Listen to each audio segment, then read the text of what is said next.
వాక్యం చదువుదాం. జకర్యా గ్రంథం 4వ అధ్యాయము 10వ వచనం. కార్యములు అల్పములై ఉన్న కాలమును తృణీకరించిన వాడెవడు? లోకమంతటను సంచారము చేయు యెహోవా యొక్క 7 నేత్రములు జెరుబ్బాబెలు చేతిలో గుండు నూలుండుట చూచి సంతోషించును. నాతో పాటు చెప్పండి. కార్యములు అల్పములై ఉన్న కాలమును తృణీకరించిన వాడు ఎవడు? మరి యొక్క లేఖనం చదువుదాం. ఎఫెసీయులకు రాసిన పత్రిక 5వ అధ్యాయము 15వ వచనం. దినములు చెడ్డవి గనుక మీరు సమయమును పోనీయక సద్వినియోగము చేసుకొనొచ్చు అజ్ఞానుల వలె కాక జ్ఞానుల వలె నడుచుకున్నట్లు జాగ్రత్తగా చూచుకొనుడి. మనం 2 లేఖన భాగాలు చదివాం. ఒక లేఖనంలో కాలాన్ని గురించి చదివాం. సమయాన్ని అంటే మనం సద్వినియోగం చేసుకోవాలి. ఇక 2వ లేఖనంలో కార్యములు అల్పమై ఉన్నప్పుడు వాటిని తృణీకరించవద్దు, చిన్న కార్యాలను తృణీకరించవద్దు. ఆండ్రూ ముర్రీ అనేటువంటి ఒక దైవజనుడు అంటాడు, time is the master of all things అంటాడు. కాలము అన్నిటిపైన యజమానుడు. అది నిజమే కదా. మనం ఎవరము ఒక్కసారిగా పెద్దవాళ్ళం అయిపోలా. నాకు బాల్య దశ ఉన్నది. నేను ఒక అమ్మకు పుట్టాను.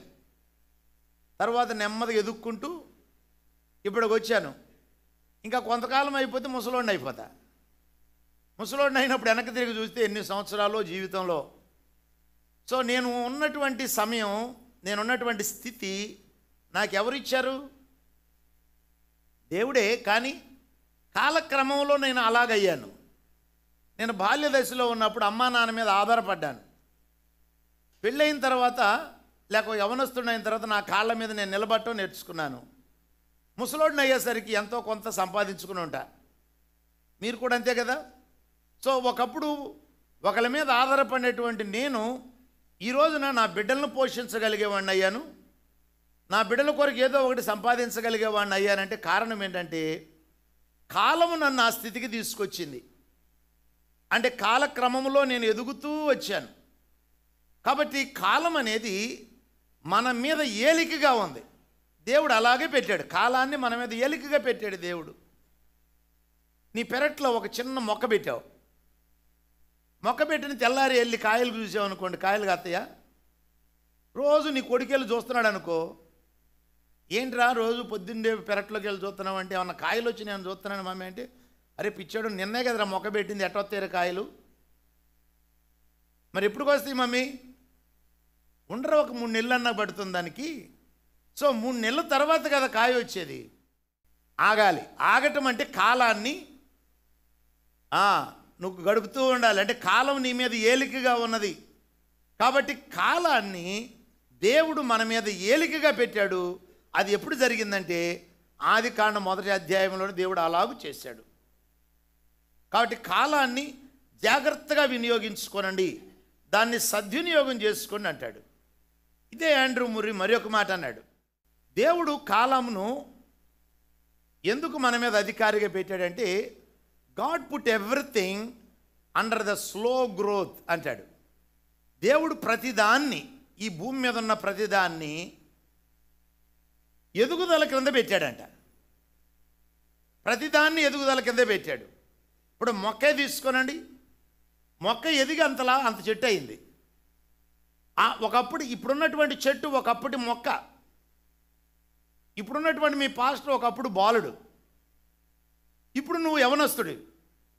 కొంతకాలానికి పెద్దవాడు అవుతావు, వృద్ధుడు అవుతావు. లేకపోతే ఇప్పుడున్నటువంటి ప్రతి వృద్ధుడు ఒకప్పటి బాలుడు. మరి బాలుడు వృద్ధుడు ఎలా అయ్యాడు? నెమ్మదిగా ఎదిగాడు. It is under small growth. కాబట్టి భూమి మీద దేవుడు ప్రతిదాన్ని ఆయన కాలం క్రింద పెట్టాడు, ఎదుగుదల క్రింద పెట్టాడు. 2, ఒకటి కాలం, రెండవది ఎదుగుదల. అయితే ఈ కాలంలో నువ్వు ఎలా ఎదుగుతున్నావు అనేది చాలా ప్రాముఖ్యమైనది. అయితే ప్రతిదీ ఒకటి ఎదగాలి అంటే ప్రతిదానికి there is a small beginning. ప్రతిదీ చిన్న ప్రారంభం ఉంటుంది. ఈ భూమి మీద దేవుడు అలాగే చేశాడు. అందుకే దేవుడు అంటున్నాడు, కార్యములు అల్పమై ఉన్నప్పుడు వాటిని మీరు తృణీకరించవద్దు. ఎందుకంటే ఏ పెద్ద కార్యమైనా చిన్నగానే ప్రారంభమవుతుంది. ఒక భక్తుడు అంటాడు, ఎంత పెద్ద ప్రయాణమైనా ఒక అడుగుతో ప్రారంభమవుతుంది అంటాడు. సో అలాగే నీ జీవితంలో నువ్వు ఒక ఎదుగుదలకు రావాలనుకున్నప్పుడు నువ్వు ఖచ్చితంగా ఒక అడుగు వేయాల్సిందే. అయితే ఆ ఒక్క అడుగుని తృణీకరించొద్దు. నీ స్మాల్ బిగినింగ్ని తృణీకరించొద్దు. ఆ స్మాల్ బిగినింగే నీకు పెద్దగా తయారవుతుంది, చాలా దూరం వెళ్ళగలవు. అలాగే నీ చేతిలో ఉన్నటువంటి చిన్నదాన్ని ఎన్నడూ తృణీకరించొద్దు. ఎందుకంటే దేవుడు భూమి మీద ప్రతి కార్యాన్ని చిన్నగా ప్రారంభిస్తాడు. కారణం ఏంటంటే దేవుని కార్యం ఎప్పుడూ కూడా నూతనమైన కార్యం. నీ చేతిలో ఉన్నటువంటి ఆ చిన్న దాన్ని బట్టి దేవుడు అద్భుతాలు చేయబోతూ ఉన్నాడు. నువ్వు ప్రారంభించినటువంటి చిన్న బిజినెస్ని దేవుడు ఆశీర్వదించబోతూ ఉన్నాడు. నువ్వు పెట్టినటువంటి చిన్న మొక్కని దేవుడు ఎదిగించి ఫలాలు ఇవ్వబోతూ ఉన్నాడు. ఆ చిన్న మొక్కను కాపాడటం నువ్వు నేర్చుకోవాలి. అందుకే అన్నాడు, don't despise the small beginnings.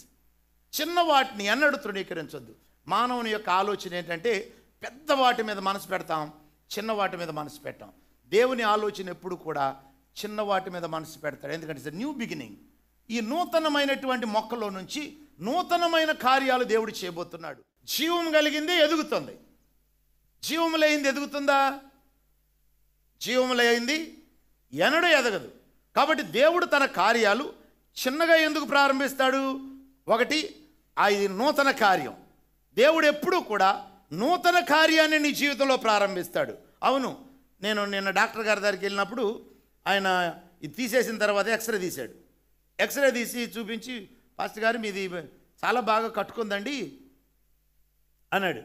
కట్టుకున్నట్టు నాకేం కొంచెం గ్యాప్ కనపడుతుంది కంటే అది మీకు అలా కనపడుతుంది, కానీ అక్కడ ఈ కాల్షియం అదంతా కూడా గ్రోత్ వచ్చింది, బాగా అతుక్కుంది. ఎలా అతుక్కుంది? ఎరగొట్టడానికి ఏమో 1 నిమిషం పట్టింది, కట్టుకోవటానికి ఏమో 40 రోజులు పట్టింది. కాబట్టి ఎరగొట్టడం వెరీ ఈజీ, ఒక బిల్డింగ్ని డిస్ట్రాయ్ చేయటం వెరీ ఈజీ, దాన్ని కట్టడం చాలా కష్టం. కారణం ఏంటంటే జీవాన్ని చంపటం తేలిక, జీవాన్ని ఎదిగించటం చాలా కష్టం. మన దేవుడు ఎప్పుడూ కూడా ఎదిగించే దేవుడు కానీ నాశనం చేసే దేవుడు కాదు. అందుకే సాతానుడికి ఒక పేరు ఉంది, వాడు ఎవడంటే ఈజ్ అ డిస్ట్రాయర్, వాడు నాశన పాత్రుడు అని ఉంది. వాడు భూమి మీద చేస్తున్న వాడి కార్యాలు ఏంటంటే నాశనం చేసేటువంటి పని. దేవుడు చేసే పని ఏంటి? జీవింపజేసే పని. కాబట్టి దేవుని కార్యాలు ఎప్పుడూ కూడా జీవపు కార్యాలు. ఆ జీవపు కార్యం ఎప్పుడు చిన్నగా ప్రారంభమవుతుంది, క్రొత్తగా ప్రారంభమవుతుంది. ఆ దానిలో జీవం ఉంది కనుక అది ఎప్పుడు ఎదుగుతుంది. పొలాలన్నీ, పంట పొలాలన్నీ ఇళ్ల స్థలాలు అవుతున్నా ఆహారానికి ఎందుకు కొదువు లేదు? కారణం ఏంటో తెలుసా? మనుషుడు విత్తనాన్ని వేయటం నేర్చుకున్నాడు, ఆ విత్తనములో ఉన్న జీవాన్ని బయటికి తీయటం నేర్చుకున్నాడు. కాబట్టి న్యూ బిగినింగ్. ఒక రైతు పంట అయిపోయిన తర్వాత మరలా ఏం చేస్తాడు? క్రొత్త పంట వేస్తాడు. పాత పంటనే ఉంచుకుంటాడా? పాత పంటలో ఏముంది? జీవం ఉంది. ఆ పాత పంటలో ఉన్నటువంటి గుప్పుడు పిడికిలు విత్తనాలు తీసుకుని మరలా భూమిలో పడేస్తాడు. ఆ భూమిలో ఉన్నటువంటి జీవము మరలా నూతనంగా ప్రారంభమవుతుంది, క్రొత్తగా ప్రారంభమవుతుంది, చిన్నగా ప్రారంభమవుతుంది. కొంతకాలం తర్వాత పెద్ద పంట ఇస్తుంది. It's a new beginning, it's a life beginning. 2 విషయాలు, the same thing, a small beginning. 3 విషయాలు. ఒకటి చిన్న ప్రారంభం, నూతన ప్రారంభం, జీవపు ప్రారంభం. వాస్తవంగా ఈ 3 ఒకటే. ఈ 3 ఒకటే. ఈ భూమి మీద ఈనాడు చూడండి ఎంతమంది ప్రజలు ఉన్నారు. కొత్త వాళ్ళు పుడుతున్నారు. ఎంతమంది పుడుతున్నారు? ఒక్కొక్కరికి కనీసం 2 పుడుతున్నారుగా. వాళ్ళకి ఎవరు పుడుతున్నారు? మళ్ళా ఇంకొక 2 పుడుతున్నారు. కొంతమంది 3 పుడుతున్నారు. పుట్టేది ఎక్కువ, చచ్చేది ఒకడే. అందుకే జనాసంఖ్య పెరుగుతూ ఉన్నది. అంటే జీవింపచేసేవాడే మన దేవుడు. కాబట్టి నీ జీవితంలో ఉన్నటువంటి ఈ చిన్న ప్రారంభాన్ని తృణీకరించొద్దు. దేవుడు నీకు ఇచ్చిన చిన్న బిడ్డను తృణీకరించొద్దు. దేవుడు నీకు ఇచ్చిన చిన్న వ్యాపారాన్ని తృణీకరించొద్దు. దేవుడు నీకు ఇచ్చిన చిన్న టాలెంట్ని తృణీకరించొద్దు. దేవుడు నీ చేతికి అప్పగించినటువంటి పనిని తృణీకరించొద్దు. ఆ పనిని కల్టివేట్ చేయి, దాని మీద మనసు పెట్టు. దేవుడు నిన్ను ఎదిగింపజేస్తాడు, నిన్ను ఆశీర్వదిస్తాడు. అందుకే దేవుని కార్యాలు చిన్న చిన్న కార్యాలు చిన్నగా ప్రారంభమవుతాయి, నూతనంగా ప్రారంభమవుతాయి. అవి జీవపు కార్యాలు. కొన్ని వచనాలు బైబిల్లో చదువుదాం. దేవుడు కూడా ఈ పద్ధతిని పాటించాడు లేడు ఒకసారి చూద్దాం. ఆదికాండం 1వ అధ్యాయం 1వ వచనం. ఆది యందు దేవుడు భూమి ఆకాశములను సృజించెను. భూమి నిరాకారముగాను శూన్యముగాను ఉండెను. చీకటి అగాధ జలం పైన కమ్మి ఉండెను. భూమికి 4 విపత్తులు వచ్చినాయి. ఒకటేంటి? భూమి నిరాకారం అయిపోయింది, ఆకారం లేదు. రెండవది శూన్యంగా ఉంది. మూడవది చీకటి. నాలుగవది అగాధ జలములు, అంటే మరణ జలాలు. మరణ జలాల్లో చేపలు ఉంటాయా? జీవజలములో చేపలు ఉంటాయి, నదుల్లో చేపలు ఉంటాయి. మృత సముద్రం అని ఒకటి ఉంది. ఎక్కడ? ఇజ్రాయెల్ దేశం. వెళ్ళండి, మృత సముద్రం. దాంట్లో ఒక చేప ఉండదు, ఒక జీవరాశి ఉండదు. అది మృత జలం. ఇదిగో మృత జలం. 4 పరిస్థితులు భూమికి సంభవించింది. ఏంటి? ఒకటి నిరాకారం, శూన్యం, అగాధం, అంధకారం, మరణం. ఇలాంటి పరిస్థితుల్లో దేవుడు ఏం చేశాడు? తన ఆత్మను పంపించాడు. ఆత్మ వచ్చి, పరిశుద్ధాత్మ దేవుడు పొదగటం మొదలుపెట్టాడు. గుడ్ల మీద కోడి ఏ విధంగా పొదుగుతుందో పొదగటం మొదలుపెట్టాడు. కోడి ఎన్ని రోజులు పొదుగుతుంది? 21 రోజులు పొదుగుతుంది కదా. బిడ్డ నీ కడుపులో ఎన్ని రోజులు ఎదుగుతాడు? 9 నెలలు ఎదుగుతాడు. సో ఇది స్మాల్ బిగినింగ్. దేవుడు ఒక కార్యాన్ని ప్రారంభించాడు. అది ఏ కార్యం అంటే తన ఆత్మ కార్యం, జీవపు కార్యం. ఆయన ఎప్పుడైతే పొదగటం ప్రారంభించాడో అక్కడ జీవం ఉద్భవించింది. వెలుగు కలుగుగాక అని చెప్పగానే వెలుగు కలిగింది. మరి దేవుడు ఒకేసారి ఈ భూమిని నాశనం చేసేసి కొత్త భూమిని సృష్టించవచ్చుగా, చేయలే. అలాగూ ఆయన ఎందుకు అలాగ చేయలేదంటే ఈ నిరాకారమైపోయినటువంటి భూమిలో నుండి మరలా జీవాన్ని తీసుకురావాలి. ముందు వెలుగు రప్పించాడు, తర్వాత జీవాన్ని రప్పించాడు. ఆ జీవంలో కూడా అంతస్తులు ఉన్నవి. మొదటేమో గడ్డి, తర్వాత చేపలు, తర్వాత జంతువులు, తర్వాత మానవుడు. చూడండి, జీవం కూడా ఎలా ఎదుగుతూ వచ్చిందో దేవుడు ఎదిగింపజేశాడు. కనుక నీ జీవితాన్ని దేవుడు ఎదిగింపజేస్తాడు. అది నేను చెప్పేది. నీ బిడ్డల జీవితాన్ని దేవుడు ఎదిగింపజేస్తాడు. నాకు ఒక నిరీక్షణ ఉంది. నేను ఎదుగుతాను. నేను ఎలా ఎదుగుతాను? ఒక తండ్రిగా నేను ఎదగవలసినంత ఎత్తు ఎదగలను. అయితే నా దేవుడు నా బిడ్డలను తాను ఎదిగింపజేస్తాడు. ఎందుకంటే నాకు దేవుడు ఇచ్చింది, బిడ్డలను ఎందుకు ఇచ్చాడు దేవుడు? వారు ఎదగటానికి, వారు ఫలించటానికి, వారు అభివృద్ధి చెందటానికి, కానీ వారు నాశనం కావటానికి కాదు. అయితే నాశనం చేసేవాడు ఒకడున్నాడు, సాతానుడు. నిన్ను అధైర్యపరిచేవాడు ఒకడున్నాడు. నిన్ను డిస్ట్రాయ్ చేయటానికి పూనుకునేవాడు ఒకడున్నాడు. నాశనం చేయటం సులభం, ఎదిగించడం చాలా కష్టం. ఎదగటానికి కాలం కావాలి. నాశనం చేయడానికి ఒక్కసారి దాన్ని నాశనం చేయొచ్చు. నాశనం చేయటం చాలా సులభం. అయితే నీ దేవుడు, నువ్వు నమ్ముకున్నటువంటి దేవుడు నిన్ను నాశనం చేయడు, నిన్ను ఎదిగింపజేస్తాడు. అయితే కాలం నీ మీద యజమానుడుగా ఉన్నాడు. ఈ కాలక్రమంలో నువ్వు దైవికంగా ఎదగటం నేర్చుకోవాలి. అందుకే నువ్వు మంచి చేయటం నేర్చుకో. నువ్వు ప్రారంభించినటువంటి చిన్న కార్యమైన మంచి కార్యమై ఉండాలి. మంచి కార్యాన్ని ప్రారంభించు. శ్రేష్టమైన కార్యాలు ప్రారంభించు. అది చిన్నదైనా పర్వాలేదు, దాని మీద ఫోకస్ చేయి. ఆ చిన్నదాని మీద నీవు మనసు పెట్టి అది ఎదిగేటట్టుగా చేయి. ఒక రోజున నీకు గ్రోత్ వస్తుంది. అవును, నేను నమ్ముతున్నాను ఈ సత్యాన్ని. ఇది జీవం కలిగిన సంఘం. ఎందుకంటే మీరు జీవం కలిగిన ప్రజలు. నేను మరణకరమైన ప్రజలను ఇక్కడ తీసుకురాలా. మరణకరముగా ఉన్నటువంటి వారిని జీవంలోనికి నడిపించాను. నేను చావను, నేను సజీవుడిగా ఉంటానంటాడు యేహూ. అలాగే నా పరిచర్య సావదు, నా కార్యాలు జీవపు కార్యాలు. అలాగే నా బిడ్డలు జీవపు బిడ్డలు. దేవుడు జీవాన్ని నాకు ఇచ్చాడు. వాళ్ళు ఎదిగేవాళ్ళు కానీ నాశనం అయ్యేవాళ్ళు కాదు. కాబట్టి తిమోతి చనిపోయిన బ్రతికే ఉంటాడు. తిమోతి కార్యాలు తిమోతి చనిపోవచ్చు కానీ తిమోతి కార్యాలు సావు. ఎందుకో తెలుసా? నా ఈ జీవపు కార్యాలు. కనుక దేవుడు నీకేమి ఇచ్చాడో ఇట్ మే బీ స్మాల్, అది చిన్నగా ఉండొచ్చు, కానీ ఇట్స్ ఎ న్యూ బిగినింగ్, నూతన కార్యం, అది జీవపు కార్యం. కనుక దేవుడు తన జీవపు కార్యాన్ని ఎలా చేశాడంటే ఆయన కూడా టైం తీసుకున్నాడు, ఒదిగాడు, వెలుగు కలుగ్గా కన్నాడు, వెలుగు వచ్చింది, మరి ఒక దినం తీసుకున్నాడు, మరి ఒక దినం తీసుకున్నాడు, 6 దినాలు అయిపోయినాయి, మనుష్యుడు వచ్చేసాడు, దేవుడు అనుకున్న దాన్ని సాధించాడు, సంతోషపడ్డాడు. కానీ ఇంకోడు ఉన్నాడుగా పక్కన, ఎవడాడు? డిస్ట్రాయర్, నాశన పాత్రుడు ఉన్నాడు కదా, నాశనం చేసేవాడు ఉన్నాడు కదా, వాడు మరలా భూమి మీద నాశనం ప్రారంభించాడు, నాశనం చేయటం ప్రారంభించాడు.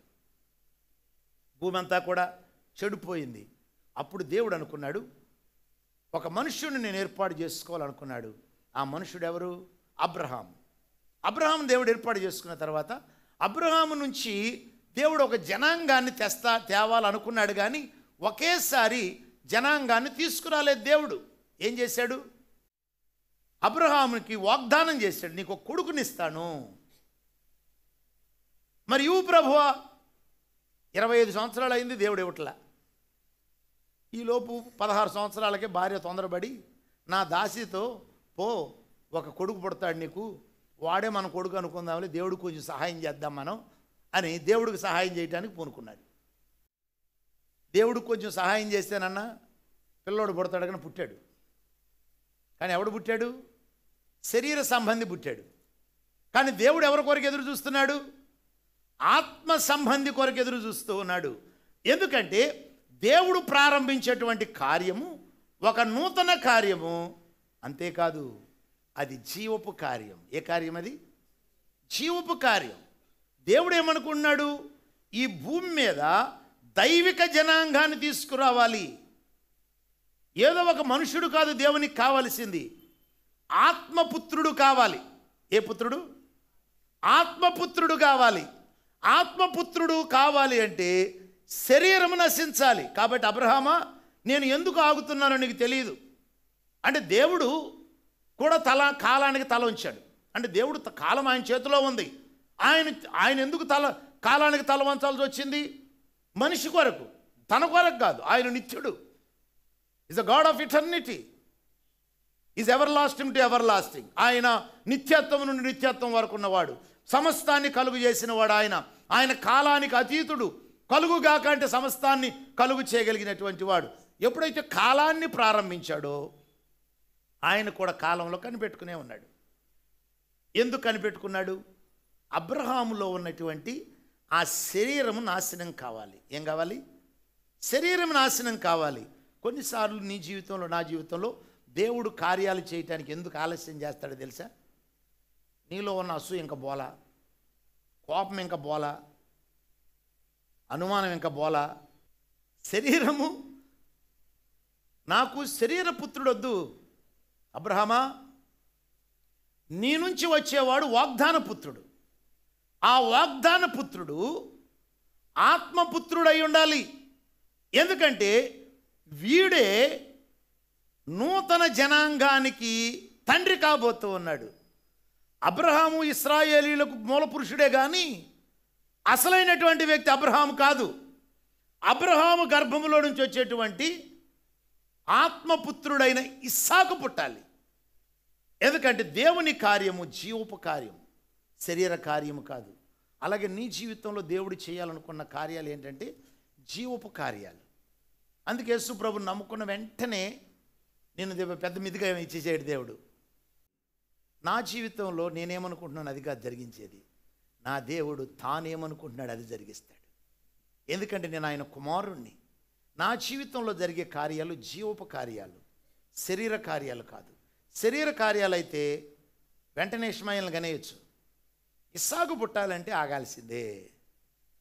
ఎందుకంటే ఇస్సాకు కేవలం వాడు పుట్టడమే దేవునికి ప్రాముఖ్యం కాదు. దేవుడు ఆ ఇస్సాకు నుంచి వచ్చేటువంటి ఆ దైవిక జనాంగాన్ని చూస్తూ ఉన్నాడు. అది దేవుని ఆశ. అందుకే యేసయ్య నమ్ముకున్న వెంటనే నీ జీవితంలో ఒకేసారి పెద్ద మిద్ది ఇచ్చేసాడు, పెద్ద కారు ఇచ్చాడు. చూడండి, సంఘం ఒకేసారి ఇంత పెద్దదయిందా? ఇదే మరణకరమైనటువంటి కార్యాలు అయితే నేను జనాలను ఊరికే పోగేయగలను. అబద్ధాలు చెప్పి మోసం చేసి నేను ఊరికే జనాలను పోగేయగలను. నేను అబద్ధాలు చెప్పి మిమ్మల్ని నేను పోగేయట్లా. నేను సత్యాన్ని చెప్పి మిమ్మల్ని దేవుని యొద్దకి జీవముతో నడిపిస్తూ ఉన్నాను, ఆత్మతో నడిపిస్తూ ఉన్నాను. ఇది ఆధ్యాత్మికమైనటువంటి సంఘము. ఇది మరణకరమైన సంఘం కాదు. ఇది మరణకరమైన సంఘమే అయితే నేను అబద్ధాలు చెప్పి మనుషులను మోసం చేసి ఎంతోమందిని గుంపేసుకోగలను. అవునా? ఒక అనాథాశ్రయం పెట్టి మీకు ఉచితంగా అన్నం పెడతామంటే అందరూ వచ్చేస్తారు. అదే పిల్లని కానాలంటే ఖచ్చితంగా 9 నెలలు. ఒక కొడుకు పుట్టాడు, ఇంకో కొడుకు కావాలనుకుంటున్నాం, ఇంకో 9 నెలలు ఆగాల్సిందే. ఇంకో 3వ బిడ్డ కావాలనుకుంటున్నావు, మరలా 9 నెలలు ఆగాల్సిందే. అంటే మరీ వెరీ వెరీ కాదులేండి, కనీసం 2 years ఆగాలి. మళ్ళీ 2 years తర్వాత కొంతమందికి 10 మంది పిల్లలు ఉంటారు. పాపం 20 సంవత్సరాల నుంచి కంటానే ఉంది. అంతే కదా మరి. 10 మంది పిల్లల్ని ఎలా కందామే? ఒక రాత్రితో కందా? దేవుడే ప్రశ్న వేశాడు. ఒక జనాంగాన్ని కనటానికి 1 దినపు నొప్పులు సరిపోవునా అన్నాడు దేవుడు. ఒక జనాంగము 1 రోజులో బయటకు వస్తుందా? రాదే. ఒక జనాంగం రావాలి అంటే ఎంతమందిని నువ్వు కావాలనుకుంటున్నావో అన్ని సంవత్సరాలు, అంత కాలం పడుతుంది, అన్నిసార్లు నొప్పులు పడాల్సిందే. కారణం, నేను కనేది రాయిని కాదు, బండను కాదు, జీవాన్ని. హల్లెలూయా. అలాగే క్రైస్తవుడు కనేది జీవాన్ని. కాబట్టి నువ్వు జీవపు కార్యం, నీ బిడ్డలు దేవుడిచ్చినటువంటి వరం. ఎందుకో తెలుసా? జీవము కలిగిన బిడ్డలు, ఒక జనాంగం. నీ కుమారుడు కేవలం కుమారుడు కాదు, ఒక జనాంగం. కాబట్టి అబ్రహాముకి దేవుడు ఎవరిని ఇవ్వాలనుకున్నాడు? ఒక జనాంగాన్ని ఇవ్వాలి. ఆ జనాంగము దైవిక జనాంగం అయి ఉండాలి. ఆ దైవిక జనాంగము రావాలి అంటే అబ్రహాముకు పుట్టేవాడు శరీరై ఉండకూడదు, వాడు ఆత్మ పుత్రుడై ఉండాలి. ఎందుకంటే దేవుని కార్యాలు ఆత్మ కార్యాలు కనుక దేవుని కార్యము ఎప్పుడూ నూతన కార్యం. అది నూతన కార్యం ఎప్పుడూ కూడా చిన్నగా ప్రారంభమవుతుంది. గుర్తుంచుకోండి, ఏ న్యూ బిగినింగ్. సపోజ్ దీన్ని రిపేర్ చేయొచ్చు. నేను కొత్త బిల్డింగ్ కట్టాలనుకోండి, పునాదితో ప్రారంభించాలి, ఒక రాయితో ప్రారంభించాలి, అంతేనా? దీని మీద కట్టేయాలంటే కట్టేయచ్చు. నేను అలా అనుకోవట్లేదు. నేను కొత్తగా ప్రారంభించాలంటే చిన్నగా ప్రారంభించాలి. ఎందుకు?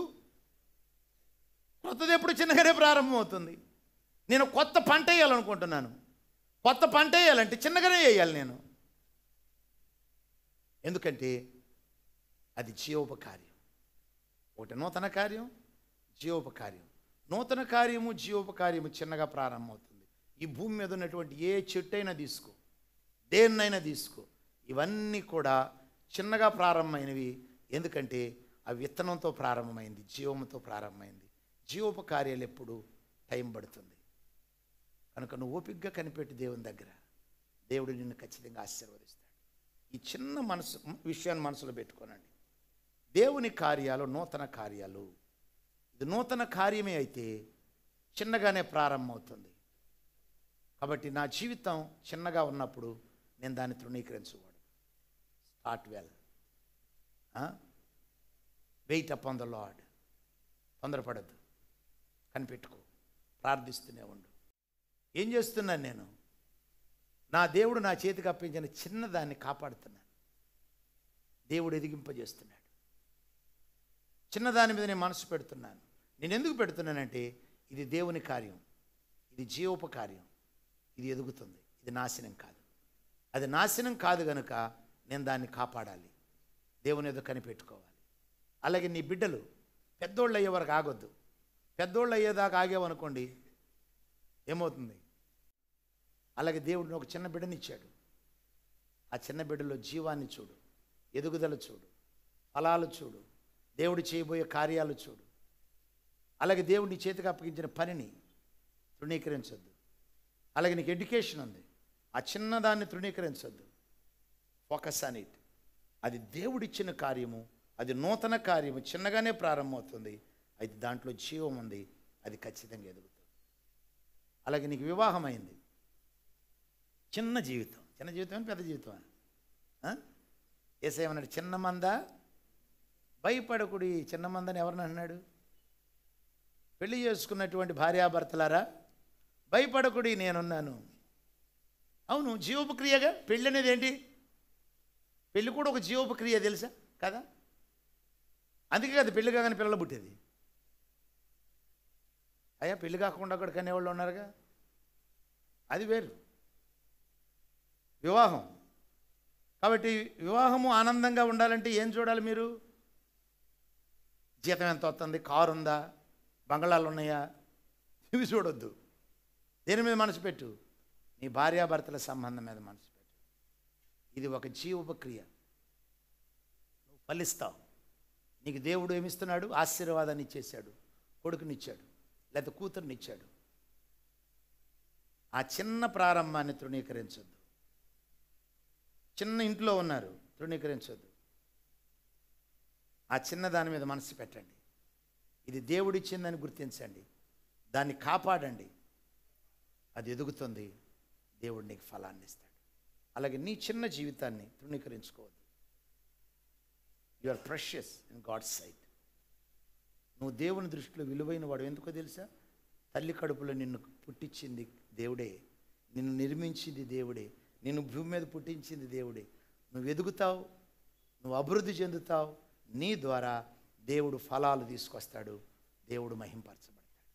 కనుక డోంట్ డిస్పైజ్ స్మాల్ థింగ్స్. అయితే ఒక విషయం ఏంటంటే, ఆ దేవుడిచ్చిన చిన్నదాన్ని నువ్వు ఎలా పెంచబోతున్నావు. ఇట్ టేక్స్ టైం, బట్ అది నువ్వు ఎలా, ఆ పొట్లకాయకి రాయి కడతావా, పొట్లకాయని అట్ట విడిచిపెడతావా? పొట్లకాయని అట్ట విడిచిపెడితే ఏమైంది? కుక్కతో ఒకలా గిట్ట పైకి వస్తుంది. దానికి రాయి కట్టావా, రాయి కట్టి కనిపెట్టుకుని చూస్తానే ఉండు దాన్ని. ఒక 15 రోజులకి పొట్లకాయ ఎంత సాగిద్ది. ఎందుకలా సాగింది? రాయి కట్టావు. అలాగే నీ బిడ్డకి ఏం చేయాలి? రాయి కట్టమని మెడకాలకు రాయి కట్టద్దు, తాయి తేమని కాదు. ఫోకస్. It's a life. దేవుడిచ్చిన జీవం, ఎదుగుదల ఉంది. దేవుడు ఆశీర్వదిస్తాడు, దేవుడు అభివృద్ధి పరుస్తాడు. తలలో వంచండి, ప్రార్థిస్తాం.